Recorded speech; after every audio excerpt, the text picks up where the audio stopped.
이어서 이 과목 스프레드시트 일반 문제풀이를 시작해 보겠습니다. 21번 다음 중 노트에 대한 설명으로 틀린 것은?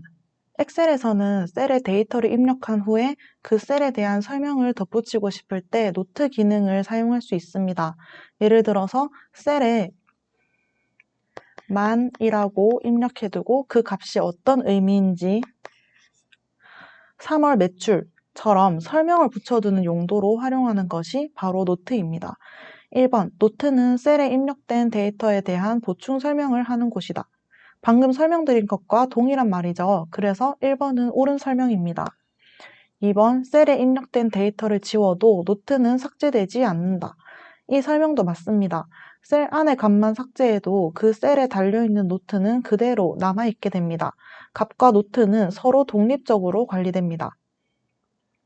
3번, 노트가 삽입된 셀을 정렬하면 노트는 고정되어 이동되지 않는다.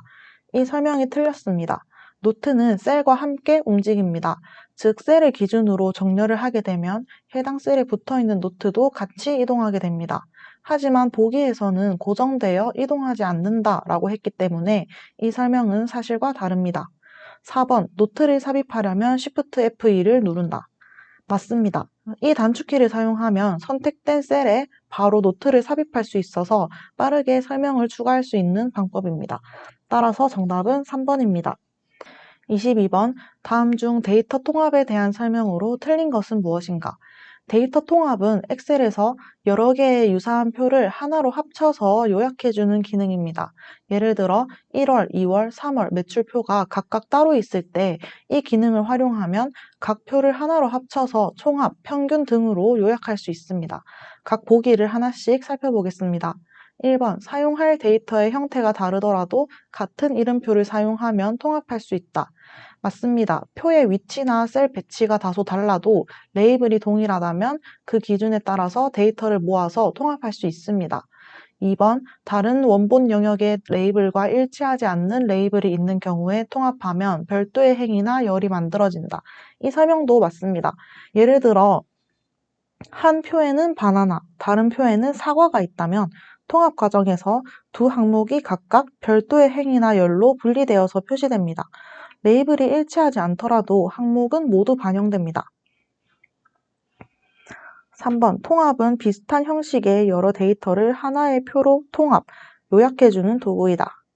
맞습니다. 이 설명은 데이터 통합 기능의 핵심을 정확히 설명한 내용입니다. 여러 개의 표를 한 표로 통합해 합계, 평균 등으로 요약할 수 있도록 해줍니다.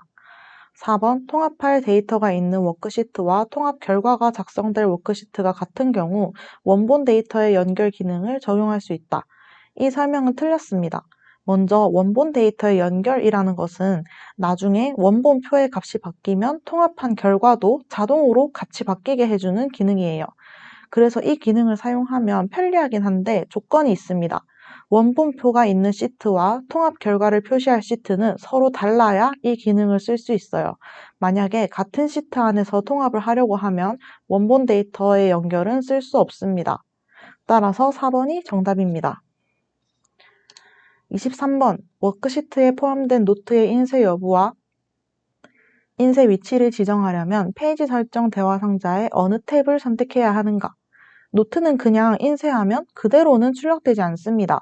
그래서 따로 노트를 인쇄할지 말지, 인쇄할 거라면 어디에 인쇄할지 이런 것들을 정해줘야 합니다. 그리고 그 설정은 페이지 설정 대화 상자 안에 있는 시트 탭에서 할 수 있어요. 각 보기들을 확인해 볼게요. 여백 탭은 종이의 위쪽, 아래쪽, 왼쪽, 오른쪽 공간을 조절할 때 쓰는 거라서 노트와는 상관이 없습니다. 시트 탭은 노트를 인쇄할지 여부, 인쇄 위치를 설정하는 것은 바로 여기에서 합니다. 그래서 이 보기가 정답이에요. 3번 머리글 바닥글 탭. 인쇄할 페이지 위나 아래에 날짜나 페이지 번호 같은 걸 넣고 싶을 때 쓰는 메뉴입니다. 페이지 탭, 종이 방향, 인쇄 배율 같은 걸 설정할 수 있어요. 이 탭도 노트 인쇄와는 무관합니다. 따라서 정답은 2번입니다. 24번, 1반과 2반의 학급별 우유 주문 현황에서 금액은 단가 곱하기 수량으로 산출한 것이다.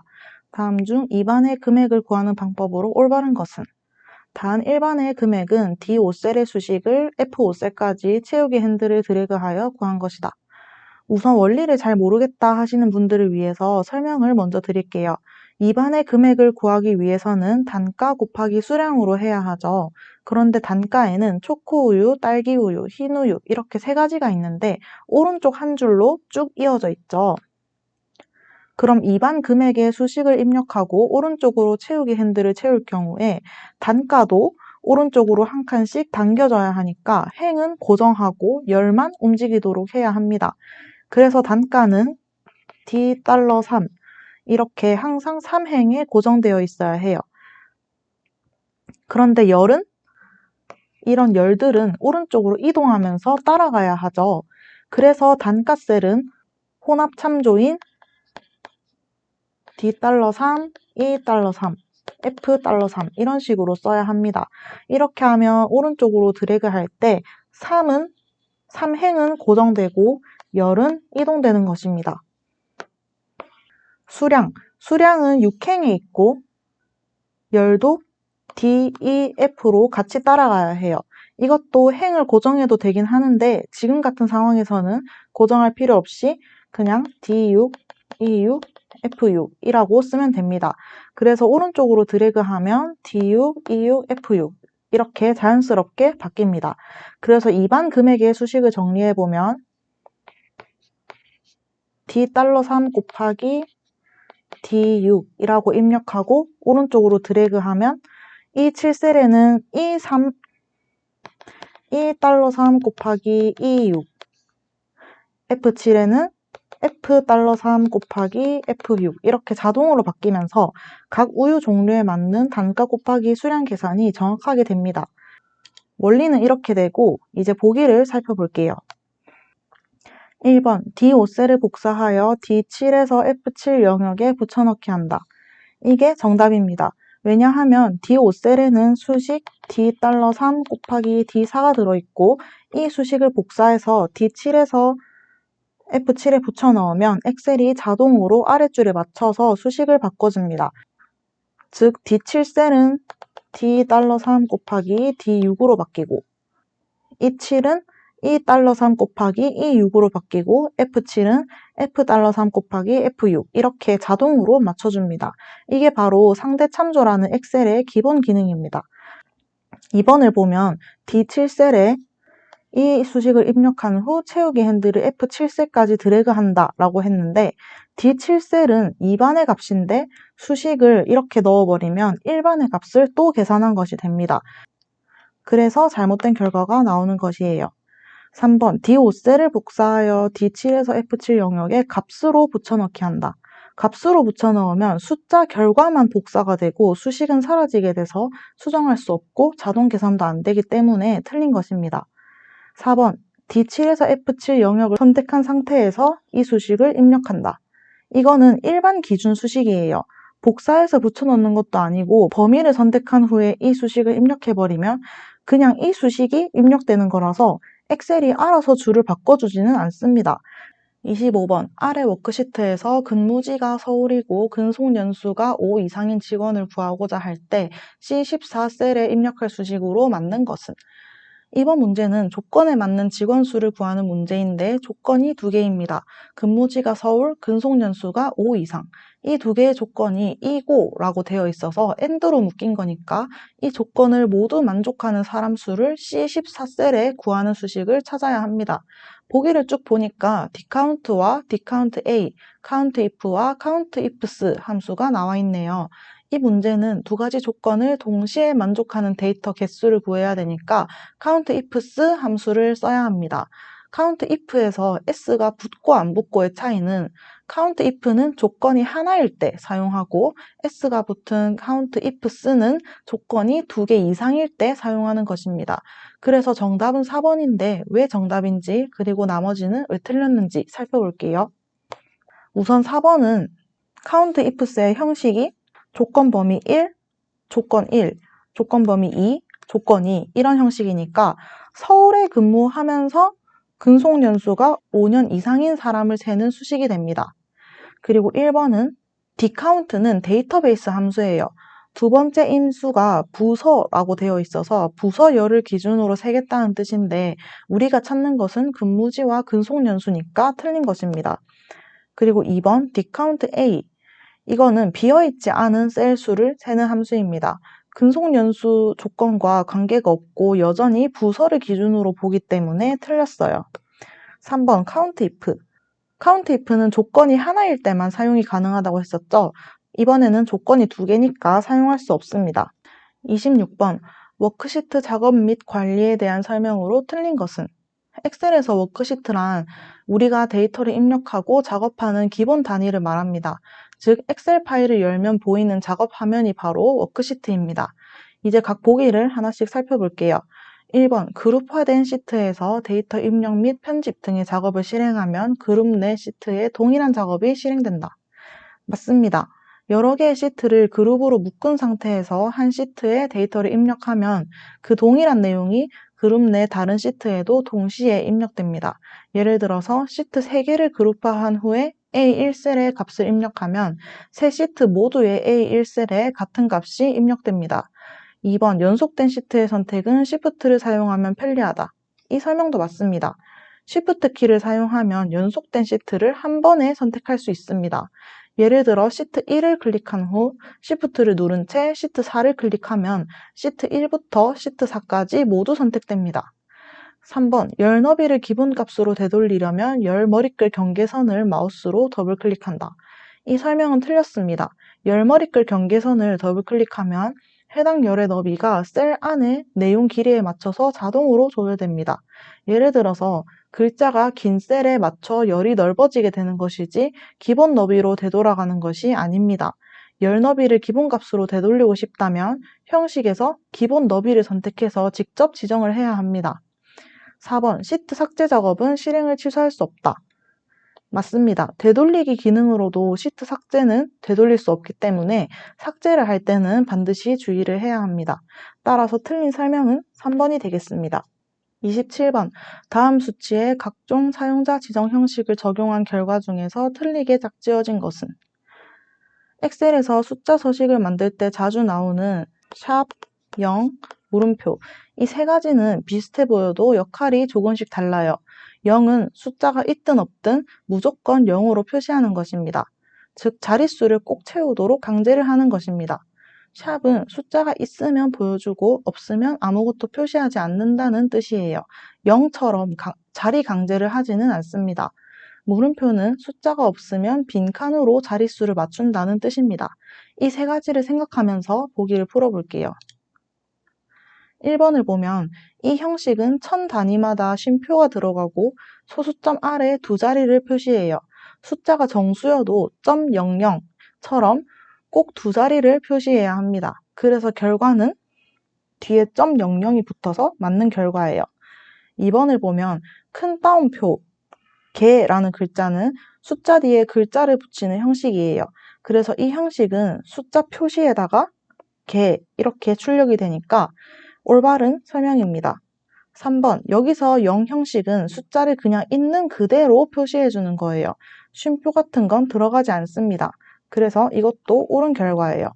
4번을 보면 여기서 중요한 건 퍼센트 기호가 붙으면 숫자에 100을 곱한다는 것입니다. 즉, 이 원본에서 곱하기 100을 해서 이렇게 되고 소수점 한 자리를 붙이면 이렇게 되어야 합니다. 하지만 보기에는 마이너스 1, 2, 3, 4, 5, 6, 7.0%라고 되어 있죠. 100을 곱하지 않은 상태입니다. 그래서 4번이 틀린 것입니다. A1셀에서 연속 데이터 대화 상자의 설정값을 다음과 같이 지정했을 때 그 결과로 알맞은 것은? A1셀에 2가 입력되어 있고 연속 데이터 대화 상자의 설정은 방향은 행, 그러니까 오른쪽 방향을 뜻하는 것이죠. 유형은 급수, 단계값은 2, 즉 2씩 더해간다는 것입니다. 종료값은 100, 100까지 숫자를 채운다는 뜻입니다. 이 설정은 A1셀에 2가 있고 오른쪽 방향으로 2씩 증가하면서 100까지 숫자를 채우는 거예요. 즉 A1, B1, C1, D1 이 순서로 채워진다는 뜻입니다. 실제 채워지는 값들은 2, 4, 6, 8, 10 이렇게 되겠죠. 계속 2씩 더하면서 100까지 채워지는 것입니다. 따라서 1번을 보면 C1셀에 4라고 했는데 6이니까 1번은 틀렸고 2번이 정답입니다. A2에는 4 이렇게 되어 있는데 애초에 방향이 가로 방향이기 때문에 아래쪽인 A2셀은 값이 채워지지 않습니다. 4번은 D1에 8이 들어가야 되는데 10이라고 했기 때문에 틀린 것입니다. 29번 데이터 통합에 대한 설명으로 틀린 것은 무엇인가? 데이터 통합은 엑셀에서 여러 개의 데이터를 하나로 요약하고 정리할 때 사용하는 기능입니다. 지정한 영역에 계산될 요약 함수는 함수에서 선택하며 요약 함수로는 합계 개수, 평균, 최대, 최소 등이 있다. 맞습니다. 엑셀의 데이터 통합 기능에서는 함수 항목에서 어떤 방식으로 데이터를 통합할지 선택할 수 있습니다. 사용할 수 있는 대표적인 요약 함수로는 합계 개수, 평균, 최대값, 최소값 이런 것들이 있습니다. 2번 통합할 여러 데이터의 순서와 위치가 동일할 경우 위치를 기준으로 통합할 수 있다. 이 설명도 맞습니다. 여러 개의 표가 있을 때 항목 이름이 다르더라도 셀의 위치가 동일하다면 위치 기준으로 데이터를 통합할 수 있습니다. 3번 참조 영역은 최대 3개까지만 추가가 가능하다. 이 설명이 틀렸습니다. 엑셀의 데이터 통합 기능에서는 참조 영역을 3개까지만 추가할 수 있는 게 아니라 필요한 만큼 여러 개를 추가할 수 있습니다. 따라서 이 설명은 사실과 다르며 정답은 3번입니다. 4번 사용할 데이터의 형태가 다르더라도 같은 이름표를 사용하면 항목을 기준으로 통합할 수 있다. 맞습니다. 각 표에 같은 제목이나 항목 이름이 사용되고 있다면 엑셀은 이를 기준으로 자동 정렬하여 항목 기준으로 데이터를 통합할 수 있습니다. 결론적으로 틀린 설명은 3번이고 참조 영역은 3개까지만 제한되는 게 아니라 여러 개를 추가할 수 있기 때문입니다. 30번 페이지 설정 대화 상자의 시트 탭에 대한 설명으로 틀린 것은? 페이지 설정 대화 상자의 시트 탭은 인쇄와 관련된 다양한 설정을 지정할 수 있는 메뉴입니다. 특히 반복 제목, 눈금선 인쇄, 메모 인쇄 위치 등은 이곳에서 설정하게 됩니다. 1번을 보면 모든 페이지에 반복 인쇄할 인쇄 제목을 지정할 수 있다라고 했는데 이거는 맞는 설명입니다. 시트 탭에서는 반복할 행과 반복할 열을 설정할 수 있어요. 예를 들어 제목이 있는 1행을 반복행으로 지정하면 여러 페이지로 인쇄될 때 각 페이지 상단에 해당 행이 반복되어 인쇄됩니다. 2번 시트에 표시된 셀 눈금선의 인쇄 여부를 지정할 수 있다. 이 설명도 맞습니다. 셀 눈금선이란 엑셀에서 셀을 구분하는 회색 선을 의미하며 시트 탭에서 해당 눈금선을 인쇄할지 여부를 사용자가 직접 설정할 수 있습니다. 3번 메모 인쇄 위치를 시트 끝으로 지정하면 가장 마지막 시트 끝에 모아서 인쇄된다. 맞습니다. 셀에 삽입된 메모 또는 주석을 인쇄할 때 그 위치를 시트 끝으로 지정하면 모든 메모가 한쪽에 정리되어 시트의 마지막 부분에 따로 인쇄됩니다. 4번 행렬 머리글을 선택하면 틀 고정으로 지정된 영역의 왼쪽 열과 위쪽 행이 페이지마다 반복하여 인쇄된다. 이 설명은 틀렸습니다. 행렬 머리글은 엑셀의 ABC 같은 열 머리글과 1, 2, 3 같은 행번호를 인쇄에 포함할지를 설정하는 기능입니다. 반면에 틀 고정으로 지정된 영역이 반복 인쇄된다 라는 설명은 반복 제목 설정과 관련된 기능입니다. 따라서 이 보기는 기능을 혼동하고 있는 설명이므로 틀렸습니다. 31번 다음 중 콤보 형태로 작성할 수 없는 차트 묶음은 무엇인가? 콤보 차트는 말 그대로 두 가지 이상의 차트 유형을 하나로 섞어서 한 화면에 보여주는 차트입니다. 대표적인 콤보 차트로는 굉장히 자주 보이는 세로 막대형과 꺾은 선형이 있습니다. 1번의 원형 도넛형은 동시에 사용할 수 있고 2번도 역시 가능합니다. 3번 표면형과 세로 막대형. 이거는 애초에 차트 종류를 변경하려고 들어가면 표면형은 선택할 수 없게 되어 있습니다. 그래서 3번이 정답이고 4번의 가로 막대형과 원형 이것도 역시 가능합니다. 32번 A2셀에 는 B1이 입력되어 있다. A2셀을 복사한 후 A3셀에 선택하여 붙여넣기 대화 상자에서 모두 옵션을 선택하여 붙여넣었을 때 A3셀에 표시될 값으로 만든 것은? 문제 상황을 요약해보면 A2셀에 B1이 입력되어 있습니다. 즉 A2셀은 B1셀의 값을 그대로 가져오는 수식이 들어있는 상태예요. B1셀의 값은 100입니다. 그러면 A2셀의 실제 값은 100이겠죠. 그 다음 작업으로는 A2셀을 복사해서 A3셀에 선택하여 붙여넣기, 모두 옵션으로 붙여넣었어요. 모두 옵션이라는 것은 엑셀에서 선택하여 붙여넣기, 모두를 선택하면 수식과 값, 서식이 모두 함께 복사됩니다. 즉 A2셀의 내용을 그대로 A3셀에 복사하는 것과 같아요. 그런데 A2셀에는 는 B1이라는 수식이 들어있죠. 그래서 A3셀은 이 수식을 복사하게 되는데 상대 참조이기 때문에 행 번호가 하나하나 내려가면서 A3셀에는 B2가 입력됩니다. 그런데 문제를 보면 B2셀에는 아무 값도 없어요. 따라서 A3셀은 빈 셀을 참조하게 되고 B2의 결과는 0이 됩니다. 결론, A3셀에는 는 B2가 입력되며 B2는 빈 셀이므로 결과는 0입니다. 33번, 매크로 대화 상자에 대한 설명으로 틀린 것은 무엇인가? 엑셀에서 매크로는 반복 작업을 자동으로 처리해주는 매우 유용한 기능입니다. 매크로 대화 상자에서는 매크로를 실행하거나 수정하거나 새로운 매크로를 만드는 등의 다양한 작업을 할 수 있습니다. 각 보기를 하나씩 확인해 볼게요. 1번, 옵션 단추를 클릭하면 매크로 바로가기 키를 수정할 수 있다. 맞습니다. 매크로 대화 상자에서 옵션 버튼을 클릭하면 해당 매크로의 단축키를 지정하거나 수정할 수 있습니다. 2번, 만들기 단추를 클릭하면 빠른 실행 도구 모음에 매크로 실행 명령을 추가할 수 있다. 이 설명이 틀렸습니다. 만들기 버튼은 빠른 실행 도구 모음과는 관련이 없습니다. 이 버튼을 클릭하면 비주얼 베이직 에디터가 열리며 새로운 매크로 코드를 직접 작성하거나 편집할 수 있도록 도와줍니다. 즉, 만들기는 VBA 코드를 새로 작성하기 위한 기능입니다. 3번, 매크로 이름을 선택한 후 실행 단추를 클릭하면 매크로가 실행된다. 맞습니다. 매크로 목록에서 원하는 매크로를 선택한 후 실행 버튼을 누르면 해당 매크로가 즉시 실행됩니다. 4번, 한 단계씩 코드 실행 단추를 클릭하면 비주얼 베이직 에디터에서 매크로 실행 과정을 단계별로 확인할 수 있다. 이것도 맞는 설명입니다. 이 기능은 매크로를 한 줄씩 실행하면서 동작 과정을 단계적으로 확인할 수 있도록 해줍니다. 주로 오류 점검 용도로 사용돼요. 결론적으로 틀린 설명은 2번입니다. 34번, 아래 그림은 총점 필드를 이용하여 F2셀에 순위를 계산한 후 채우기 핸들을 F6셀까지 드래그한 결과이다. 다음 중 F2셀의 수식으로 만든 것은? 단순위는 낮은 총점을 1위로 한다. 총점이 있는 이 열을 기준으로 낮은 점수가 1등이 되도록 순위를 구하려고 합니다. F2셀부터 F6셀까지 드래그해서 순위를 구했을 때 F2셀에 들어간 수식으로 옳은 것을 찾는 문제입니다.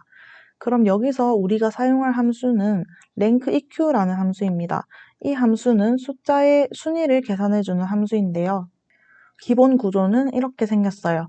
정렬 방식은 0을 넣거나 생략하면 내림차순입니다. 그럴 경우에는 높은 점수가 1등이 되겠고 1을 넣으면 오름차순이니까 낮은 점수가 1등이에요. 지금은 낮은 점수가 1등이니까 무조건 1을 넣어야 합니다. 또 한 가지 중요한 것은 비교 범위인데요. 우리가 수식을 아래로 드래그 할 거니까 범위가 바뀌지 않도록 절대 참조를 써서 고정을 해줘야 합니다. 그래서 우리가 써야 할 수식은 이렇게 써야 하고 이 2셀의 값을 기준으로 전체 2열 범위에서 낮은 값일수록 1등이 되도록 순위를 매기는 거예요. 보기들을 하나씩 살펴보면 1번은 정렬 방식이 0이라서 높은 점수가 1등이 돼요. 조건이랑 맞지 않죠. 2번은 정렬 방식은 1로 잘 했는데 비교 범위가 고정이 안 되어 있어서 아래로 드래그할 때 결과가 틀어질 수 있습니다. 3번은 비교 범위는 고정했지만 정렬 방식이 0이라서 역시 높은 점수가 1등이 돼요. 4번은 비교할 값도 맞고 범위도 고정했고 정렬 방식도 오름차순이니까 딱 맞는 수식입니다. 35번, 다음 중 페이지 설정 대화 상자에서 실행할 수 없는 작업은 무엇인가? 1번은 여백 탭에서 페이지 나누기 옵션을 이용하여 새 페이지가 시작되는 위치를 설정할 수 있다. 라고 했는데 이 설명은 틀렸습니다. 그래서 정답이 바로 1번입니다. 왜냐하면 여백 탭에서는 위쪽, 아래쪽, 왼쪽, 오른쪽 여백을 조정하거나 가로, 세로, 중앙 정렬 같은 배치만 설정할 수 있고 페이지 나누기와 관련된 설정은 없습니다. 페이지 나누기를 설정하려면 보기 탭에 페이지 나누기 미리 보기를 이용하거나 수동으로 페이지 나누기를 삽입해야 해요. 그래서 이 작업은 페이지 설정 대화 상자에서 할 수 없는 겁니다. 2번은 시트 탭에서 간단하게 인쇄 옵션을 이용하여 워크시트에 삽입된 차트나 일러스트레이션 개체 등이 인쇄되지 않도록 설정할 수 있다 라고 했는데, 간단하게 인쇄라는 말 그대로 이 옵션을 이용하면 워크시트에 삽입된 차트나 일러스트레이션 개체 등이 인쇄되지 않도록 설정할 수 있으므로 2번 보기는 맞는 설명입니다. 3번은 페이지 탭에서 자동 맞춤 옵션을 이용하여 한 장에 모아서 인쇄할 수 있다. 이것도 맞는 설명입니다. 페이지 탭에서는 인쇄할 때 확대나 축소를 설정할 수 있어요. 특히 페이지에 맞게 자동 조정 기능이 있기 때문에 너비 1페이지, 높이 1페이지 이렇게 설정하면 내용이 한 장에 딱 맞춰서 인쇄됩니다. 4번은 머리글 바닥글 탭에서 머릿말과 꼬릿말이 짝수와 홀수 페이지에 다르게 표시되도록 설정할 수 있다. 이것도 맞는 설명이에요. 머리글 바닥글 탭에서는 첫 페이지 다르게, 짝수 홀수 페이지 다르게 이런 옵션이 있어서 각 페이지 유형마다 다른 머릿말이나 꼬릿말을 줄 수 있습니다. 결론적으로 페이지 설정 대화 상자에서는 페이지 나누기를 설정할 수 없기 때문에 정답은 1번입니다. 아래 워크시트에서 총점에 대한 순위를 구하여 1위는 대상, 2위는 금상, 3위는 은상, 4위는 동상, 나머지는 공백으로 표시하려고 할 때 이 익셀에 입력해야 할 함수식으로 옳은 것은 무엇인가? 이 문제는 랭크 EQ 함수와 추저 함수를 함께 사용하는 문제입니다. 목표는 총점, D열의 순위에 따라서 상을 주는 것입니다. 같이 차근차근 살펴볼게요. 목표는 총점 기준 순위에 따라서 1등이면 대상, 2등 금상, 3등 은상, 4등 동상, 5등 이후에는 공백, 이거를 수식으로 만드는 거예요. 핵심 함수를 설명드리겠습니다. 랭크 EQ는 숫자, 범위, 이런 형식을 가지고 지정한 숫자가 이 범위 안에서 몇 등인지를 알려줍니다. 그리고 추저 함수는 번호 적고 값 1, 값 2, 값 3, 번호에 해당하는 순번의 값을 가져옵니다. 1번을 보면 D2셀의 값이 이 범위 안에서 몇 등인지를 계산하고 추저 함수는 그 순위 번호에 따라서 대상, 금상, 은상, 동상, 공백 이렇게 문제에서 원하는 조건을 정확하게 만족하는 수식이 적혀 있습니다. 따라서 정답은 1번이에요. 2번을 보면 공백이 없기 때문에 5등이 나올 경우에 오류가 발생하게 됩니다. 3번과 4번을 보면 랭크 EQ 함수의 순서가 반대로 바뀌었고 4번에는 공백도 없기 때문에 둘 다 올바른 방식이 아닙니다. 37번 아래와 같은 피벗 테이블을 작성하기 위한 작업으로 올바르지 않은 것은 1번 피벗 테이블 보고서를 기존 워크시트의 K3셀에 배치하였다. 피벗 테이블은 새 워크시트에 만들 수도 있고 기존 워크시트에 원하는 셀에도 만들 수 있어요. 여기서는 K1, 2, 3 이렇게 K3셀부터 피벗 테이블이 시작되었죠. 따라서 맞는 설명입니다. 2번 판매일을 분기를 기준으로 그룹하였다. 이것도 맞는 설명입니다. 1사분기, 2사분기로 구분된 걸 보면 날짜 데이터를 분기 단위로 그룹화한 결과예요. 3번 총합계는 행과 열의 총합계가 표시되도록 설정하였다. 이것도 맞는 설명입니다. 표의 마지막 줄에 총합계 행이 있고 판매량은 455, 이익은 9,300으로 나와 있어요. 즉 행방향 총합이 표시되어 있죠. 4번의 값 영역에 이익 필드를 그룹하여 표시하였다라고 했는데 이게 틀린 설명입니다. 값 영역, 숫자 계산 영역에서는 그룹화 기능을 사용할 수 없습니다. 그룹화는 행 레이블 또는 열 레이블처럼 범주형 데이터에 사용하는 기능이에요. 하지만 이익 필드는 숫자 값이기 때문에 그룹화가 아니라 요약 방식만 적용이 가능합니다. 38번 아래 워크시트에서 시급과 근무 시간을 곱하여 아르바이트 급여를 계산하려고 한다. C6셀에 수식을 입력하고 C10셀까지 채우기 핸들을 이용해 복사하려고 할 때 C6셀에 입력될 수식으로 맞지 않는 것은? 지금 문제는 시급 곱하기 근무 시간으로 알바비를 구하는 건데 어떤 수식이 잘못됐는지를 찾는 것이죠. 표를 보면 시급은 B3셀에 12,000원이 들어있어요. 김철수, 이영희 같은 사람들의 근무 시간은 B6, B7, B8 이런 식으로 있습니다. C6셀에 수식을 입력할 건데 시급과 근무 시간을 곱해야 하니까 시급 곱하기 근무 시간 이거는 즉 $B, $3 곱하기 B6 이런 형태가 됩니다. 이렇게 쓰면 시급은 항상 고정되고 근무 시간은 아래로 복사하면서 B7, B8, B9 이렇게 바뀌게 됩니다. 그래서 정답은 1번이고 2번 수식도 여기에 수식을 입력하고 어차피 아래로만 내릴 거기 때문에 시급에 열이 굳이 고정되어 있지 않아도 행이 고정되어 있기 때문에 괜찮습니다. 그리고 뒤에도 근무 시간 열이 비열이 고정되어 있고 행은 자유롭게 놔두기 때문에 2번 수식도 괜찮습니다. 3번 수식은 열이 고정되어 있고 행이 고정되어 있지 않기 때문에 아래로 복사하면 시급의 행이 계속 바뀌어 버립니다.